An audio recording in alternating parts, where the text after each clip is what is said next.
যুদ্ধবিরতির মধ্যেও গাজায় ইসরায়েলি হামলায় নিহত ৩ ফিলিস্তিনি। শর্ত না মানলে হামাসকে নিশ্চিহ্ন করার হুমকি ট্রাম্পের। লক্ষ্য অর্জন করবে তেল আবিব, বার্তা নেতানিয়াহুর। কূটনৈতিক আলোচনার মধ্যেও ইউক্রেনে রাশিয়ার ড্রোন ও ক্ষেপণাস্ত্র হামলা। ওয়াশিংটন সফরে যাচ্ছেন জেলেনস্কি। শিগগিরই পুতিনের সঙ্গে বৈঠক করবেন ট্রাম্প।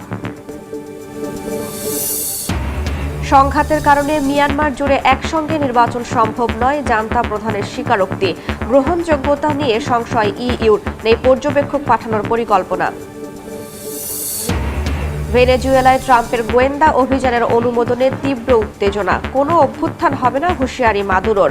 গোটা আমেরিকায় সংঘাত ছড়িয়ে পড়বে, হুমকি কলম্বিয়ার।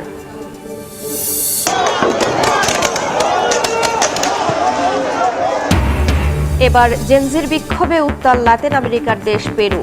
গুলিতে নিহত 1, আহত বহু পুলিশ সদস্য। প্রেসিডেন্টের পদত্যাগ দাবিতে অনড় আন্দোলনকারীরা। ফিলিস্তিনের স্বাধীনতাকামী সংগঠন হামাসকে নতুন করে হুঁশিয়ারি দিয়েছেন মার্কিন প্রেসিডেন্ট ডোনাল্ড ট্রাম্প। বলেন, যদি হামাস গাজায় হত্যাযজ্ঞ চালায় তবে তিনি তাদের হত্যা করতে বাধ্য হবেন।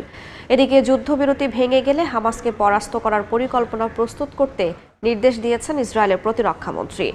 গাজা যুদ্ধে ইসরায়েল তার সব লক্ষ্য অর্জন করবে বলে জানিয়েছেন ইসরায়েলি প্রধানমন্ত্রী বিনিয়ামিন নেতানিয়াহু। যুদ্ধবিরতির মধ্যেও গাজায় ইসরায়েলি হামলায় নিহত হয়েছেন 3 ফিলিস্তিনি। লেবাননেও হামলা চালিয়েছে দখলদার বাহিনী। গাজা উপত্যকা জুড়ে ছড়িয়ে আছে কেবল ধ্বংসস্তূপ। জাতিসংঘের হিসাব অনুযায়ী 2 বছরের অব্যাহত বোমা বর্ষণে প্রায় 7 কোটি টন ধ্বংসাবশেষ জমেছে, যা 13টি পিরামিডের সমান। গাজার সরকারি গণমাধ্যম জানাচ্ছে, এই ধ্বংসস্তূপের নিচে এখনও অসংখ্য মৃতদেহ এবং অবিস্ফোরিত বোমা রয়েছে। এদিকে যুদ্ধবিরতির মধ্যেও থামেনি ইসরায়েলি হামলা। একদিনে নিহত হয়েছেন আরও কয়েকজন ফিলিস্তিনি। ইসরায়েল লেবাননের বেকা উপত্যকা ও দক্ষিণাঞ্চলেও একাধিক বিমান ও ড্রোন হামলা চালিয়েছে। নেতানিয়াহু বাহিনী দাবি করেছে, এসব হামলায় হিজবুলের অস্ত্রভান্ডার ও মাটির নিচের অবকাঠামো ধ্বংস করা হয়েছে। এদিকে মার্কিন প্রেসিডেন্ট ডোনাল্ড ট্রাম্প হামাসকে নতুন করে হুঁশিয়ারি দিয়েছেন। বলেছেন, যদি হামাস গাজায় মানুষ হত্যা চালিয়ে যায়, যা চুক্তির অংশ ছিল না, তবে তিনি তাদের হত্যা করতে বাধ্য হবেন। তিনি কোনো প্রমাণ বা নির্দিষ্ট ঘটনার উল্লেখ করেননি। সাম্প্রতিক হামাস ও ইসরায়েল সমর্থিত স্থানীয় গোষ্ঠীগুলোর মধ্যে সংঘর্ষের খবর পাওয়া গেছে, যা ট্রাম্পের মন্তব্যের পটভূমি হিসেবে দেখা হচ্ছে।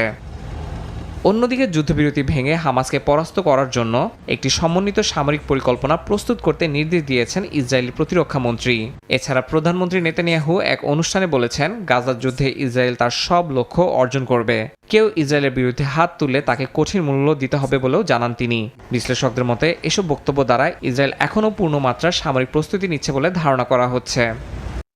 আফগানিস্তানের তালেবান সরকারকে ভারতের দালাল হিসেবে আখ্যা দিয়েছে পাকিস্তান। দেশটির প্রতিরক্ষামন্ত্রী খাজা আসিফের দাবি, নয়াদিল্লির হয়ে প্রক্সি যুদ্ধে জড়িয়েছে কাবুল। এ কারণেই সীমান্তে যুদ্ধবিরতির স্থায়িত্ব নিয়ে সন্দেহ প্রকাশ করেছেন তিনি। এদিকে তালেবান সরকারের দাবি, পাকিস্তানের অনুরোধেই যুদ্ধবিরতিতে সম্মত হয়েছে আফগানিস্তান। এর মধ্যেই 2 পক্ষকেই সংযমের আহ্বান জানিয়েছে চীন। কাতারের মধ্যস্থতায় পাকিস্তান ও আফগানিস্তানের মধ্যে 48 ঘণ্টার যুদ্ধবিরতি কার্যকর হলেও নজরদারি না থাকলে এ শান্তি বেশি দিন টিকবে না। জিও নিউজকে দেওয়া সাক্ষাৎকারে এমন শঙ্কা জানিয়েছেন পাকিস্তানের প্রতিরক্ষামন্ত্রী খাজা আসিফ। তিনি দাবি করেন, আফগান তালেবান এখন ভারতের অর্থায়নে প্রক্সি যুদ্ধ চালাচ্ছে। এ সময় তালেবান সরকারকে নয়াদিল্লির দালাল হিসেবেও আখ্যা দেন তিনি। আসিফ হুঁশিয়ারি দিয়ে বলেন, যুদ্ধ করতে তারা আগ্রহী না, তবে তাদের উপর হামলা করা হলে ছেড়ে কথা বলবে না ইসলামাবাদ। তিনি এও জানান, প্রয়োজনে যৌথ কৌশলগত প্রতিরক্ষা চুক্তি অনুযায়ী সৌদি আরবও হস্তক্ষেপ করবে। কিছুদিন আগে মার্কিন প্রেসিডেন্ট ডোনাল্ড ট্রাম্প অন্যান্য সব সংঘাতের মতো পাকিস্তান আফগানিস্তান দ্বন্দ্ব সমাধানের আশ্বাস দেন। ট্রাম্পের এমন প্রস্তাবকে স্বাগত জানিয়েছেন পাকিস্তানের প্রতিরক্ষামন্ত্রী। পাকিস্তানের পররাষ্ট্র মন্ত্রণালয় জানিয়েছে, তালেবানের অনুরোধে ও পারস্পরিক সম্মতিতেই এই যুদ্ধবিরতি কার্যকর করা হয়েছে। তবে কাবুল পাল্টা দাবি করেছে যে ইসলামাবাদের অনুরোধেই তারা যুদ্ধবিরতিতে রাজি হয়েছে। তালেবান মুখপাত্র জাবিউল্লাহ মুজাহিদ সামাজিক মাধ্যমে জানিয়েছেন, অনির্দিষ্টকালের জন্য এটি বহাল থাকবে। 2 পক্ষকে শান্তিপূর্ণ উপায়ে সংঘাত সমাধানের আহ্বান জানিয়েছে চীন। চীনা বিশ্লেষকরা সতর্ক করছেন যে এই সংঘাত দীর্ঘায়িত হলে তা শুধু পাকিস্তান নয়, চীন পাকিস্তান অর্থনৈতিক করিডোরের নিরাপত্তাকেও হুমকিতে ফেলতে পারে। এদিকে সীমান্ত সংঘর্ষের জেরে আফগান ট্রানজিট ট্রেডও স্থগিত করেছে পাকিস্তান। করাচি বন্দরে আফগানিস্তানগামী সব কন্টেইনার নামিয়ে ফেলতে এবং নতুন ট্রানজিট পারমিট বাতিল করতে নির্দেশনা দেওয়া হয়েছে।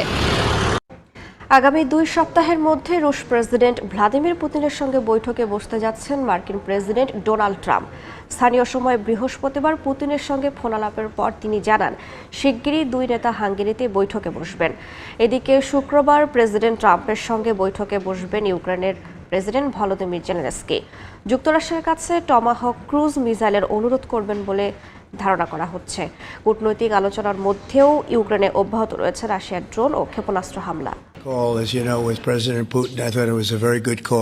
ইউক্রেন যুদ্ধ থামাতে নতুন আলোচনার টেবিল সাজাচ্ছে ওয়াশিংটন ও মস্কো। স্থানীয় সময় বৃহস্পতিবার মার্কিন প্রেসিডেন্ট ডোনাল্ড ট্রাম্প জানান রুশ প্রেসিডেন্ট ভ্লাদিমির পুতিনের সঙ্গে এক অত্যন্ত ফলপ্রসূ ফোনালাপ হয়েছে।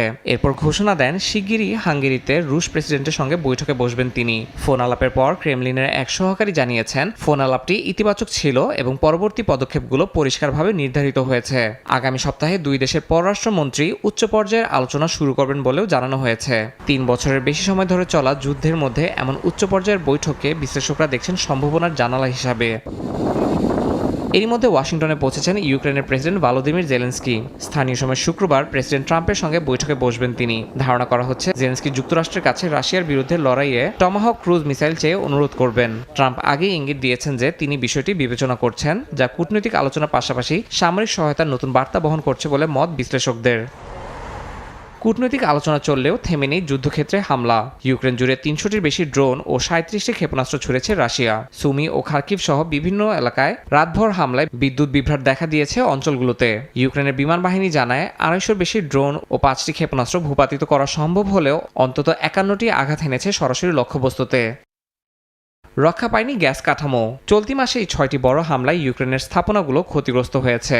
এতে গ্যাস উৎপাদনে পড়েছে বিরাট প্রভাব। আর সামনে শীতের মৌসুমকে ঘিরে আশঙ্কা আরও গভীর হচ্ছে।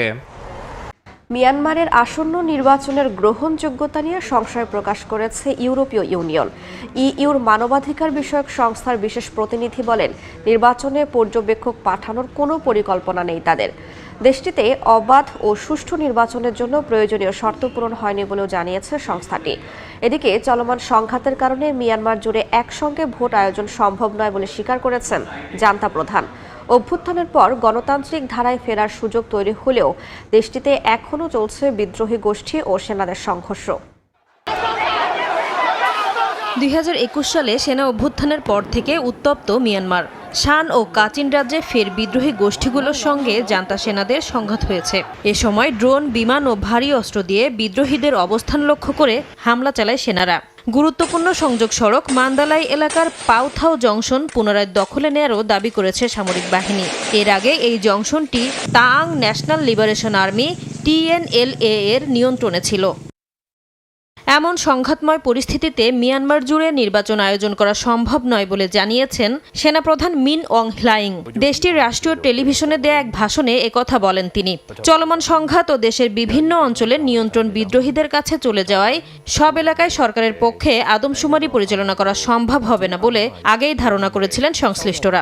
এবার সেই অপারগতা আনুষ্ঠানিকভাবে স্বীকার করে নিল জান্তা সরকার। এদিকে মিয়ানমারের আসন্ন ভোটের ফলাফল বিশ্বাসযোগ্য হওয়ার কোনো সম্ভাবনা নেই বলে জানিয়েছেন ইউরোপীয় ইউনিয়নের মানবাধিকার বিষয়ক বিশেষ প্রতিনিধি কাইজা ওয়ালনগ্রেন। বলেন সামরিক সরকার শাসিত মিয়ানমারে আসন্ন নির্বাচনে পর্যবেক্ষক পাঠানোর কোনো পরিকল্পনা নেই ইউরোপীয় ইউনিয়নের। দেশটিতে অবাধ ও সুষ্ঠু নির্বাচনের জন্য প্রয়োজনীয় শর্ত পূরণ হয়নি বলেও এ সময় মন্তব্য করেন তিনি। এসব ঘটনার মধ্যে মিয়ানমারের আসন্ন নির্বাচনকে প্রহসন হিসেবে দেখছে পশ্চিমা দেশসহ সমালোচকরা।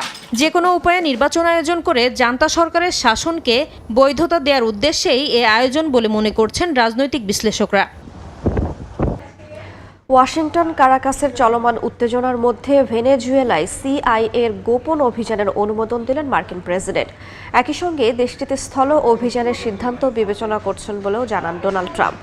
যদিও ভেনেজুয়েলায় CIA-র কোনো অভ্যুত্থান হতে দেয়া হবে না বলে সাফ জানিয়েছেন দেশটির প্রেসিডেন্ট নিকোলাস মাদুরো। এছাড়া ক্যারিবীয় অঞ্চলের সংঘাত বাড়লে তা গোটা আমেরিকায় ছড়িয়ে পড়বে বলে হুঁশিয়ারি দিয়েছেন কলম্বিয়ার প্রেসিডেন্ট গুস্তাভো পেত্রো।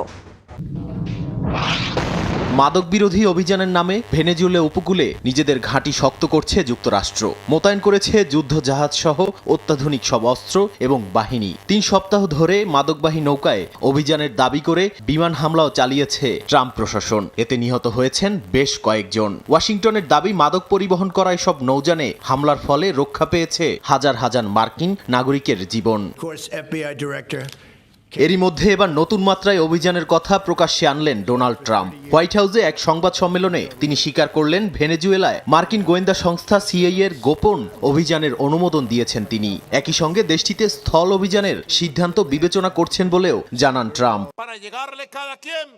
ট্রাম্পের এমন বক্তব্যে ক্ষোভ উগরে দিয়েছেন ভেনেজুয়েলার প্রেসিডেন্ট নিকোলাস মাদুরো। তার দেশে কোনো ধরনের যুদ্ধ কিংবা সিআইএ এর অভ্যুত্থান চলবে না বলে সাফ জানিয়েছেন তিনি। আরও বলেন, আফগানিস্তান, লিবিয়া, ইরাকের মতো হতে দেয়া হবে না। মাদুরো অভিযোগ করে বলেন, তার দেশের খনিজ সম্পদ আর সরকার পরিবর্তনের লক্ষ্যেই আন্তর্জাতিক আইনের লঙ্ঘন করছে যুক্তরাষ্ট্র। এমনকি এ বিষয়টি আঞ্চলিক সংগঠন সেলাক এবং জাতিসংঘে উত্থাপন করা হবে বলে জানিয়েছেন দেশটির পররাষ্ট্রমন্ত্রী। এছাড়া প্রতিবেশী দেশ কলম্বিয়ার প্রেসিডেন্ট সতর্ক করে বলেছেন, ক্যারিবীয় অঞ্চলে সংঘাত বাড়লে তা ছড়িয়ে পড়বে গোটা আমেরিকায়। এ বিষয়ে আইন বিশেষজ্ঞরা বলছেন, বিদেশি শক্তির গোপন অভিযান কখনোই কোনো অঞ্চলে শান্তি বয়ে আনে না, বরং বিস্তৃত হয় অস্থিরতা।